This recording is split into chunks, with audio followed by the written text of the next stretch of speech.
When I first saw this home, it was essentially a white box. There was the wide plank hardwood and everything was painted white. And the client shared with me that they wanted it to feel like their favorite styles, which was Japandi and mid-century modern. And although they are more of purist, they wanted to mix the two elements together. So some pieces tend to feel more mid-century and some tend to feel more Japandi. And the juxtaposition of the two together, I think, is comfortable, which is what he really wanted. Here is the powder room where we wallpapered the walls. We found a lot of mid-century modern elements like the shelf and paired it against the textural paper with a sconce and a bronze mirror. We have the marble hooks, just adding a lot of texture for an overall organic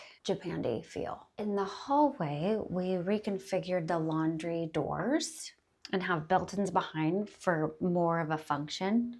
And then we have this interesting play on the curve for the rug.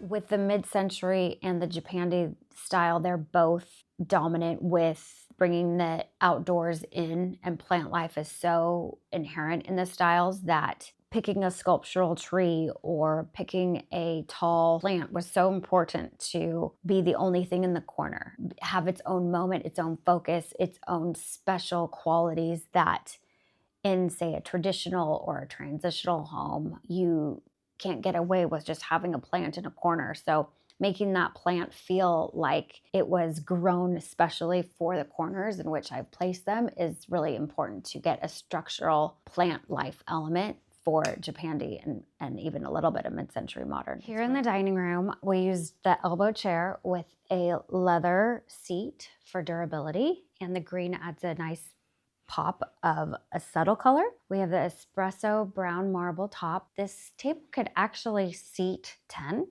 With the bronze base, it just adds, again, two elements in one. So I love the flow of it. So it makes conversation easy, but not feeling like it's too long. For the drapery, we have a double treatment with the Roman and the panels, and I like the gauze feeling of the sheer to let the light filter in. We have a great chandelier with some of the brass accents that are found in the marble in the kitchen. And of course, we have the architectural or sculptural tree to bring in a little bit of life. I love the juxtaposition of the chairs with the built-in because it just adds another intentional element for seating. And with the Japandi organic light fixture, it's just a throwback. The draperies are a nice sheer, so since we get such bright light, there's also a double treatment underneath with the Romans and the sheer. And the artisanal nature of the clean, simple, almost like rudimentary rod has that Japandi feel as well.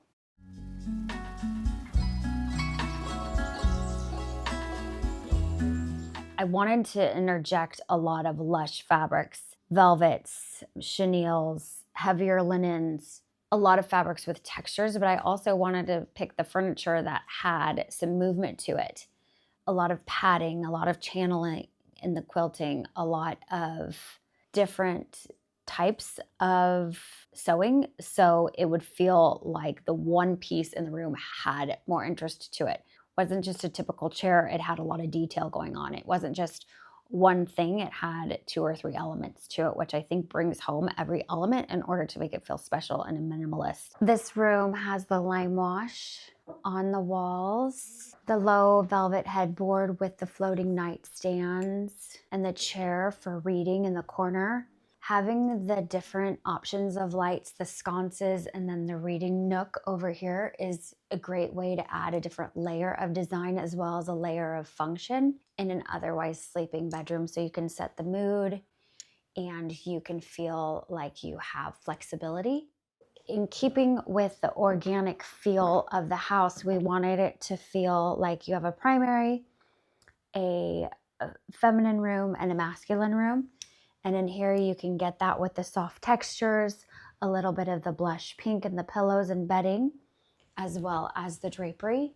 The lower headboard is more of the Japandi style the burlwood nightstands and the marble on top with the skirted shade adds a lot of texture, a lot of interest, and the juxtaposition of the burl with the marble veining is creating its own feel and aesthetic. In the primary bedroom, we had multiple uses for this space. We have nightstands with a travertine top for ease of cleaning and having dual textures and finishes in one. The iconic Eames recliner, the interesting oversized floor lamp, and the double treatments here with the sheer, as well as the blackout curtains.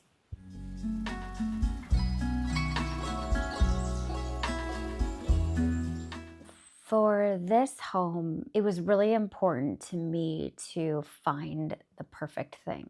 And mixing all of the neutrals together with some punches of color, like the living room curved sofa and the channel swivel chairs in the living room, and even this, mauve along with the chocolate. Using different colors in an unexpected way for me is so exciting because I get to interject color, but in a quiet, subtle way where it's not overtaking the room and it becomes its own element in itself. And I think that understanding color and color theory is really important in order to be able to mix colors well and have a cold and a warm tone and have it feel like a hug rather than jarring and alarming as you walk through the space. Behind me was a white wall, and what we do is we lime washed it and added some tones as well as the shelving units. What we wanted to do is have them feel very fundamental in nature and simple and clean in Japandi. This tufted channeled sofa that's a curve is a great way to have seating for a lot of different people for entertaining, as well as have an interesting shape in such a big expansive space with the volume ceilings. The travertine and walnut table, love how it's more of a brutalist feeling actually in terms of the artisan and the aesthetic of it, but it works again with the natural stone and the walnuts. I love having different heights of chandeliers, so we have those above us. It's kind of this origami in the sky, if you will. And artwork is always one of the things that truly can make or break a space from a client's perspective. We ask them what artists they're drawn to, and this was actually one of the client's favorites, so we incorporated that into the design.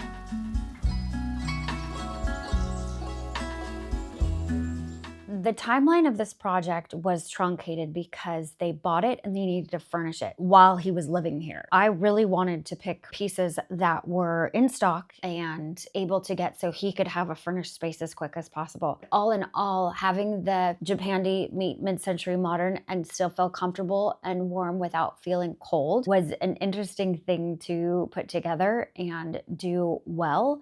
I think it came together and he is just over the moon. He has everything that he wants within those guidelines, and that's the challenge of my job and what makes every project so different.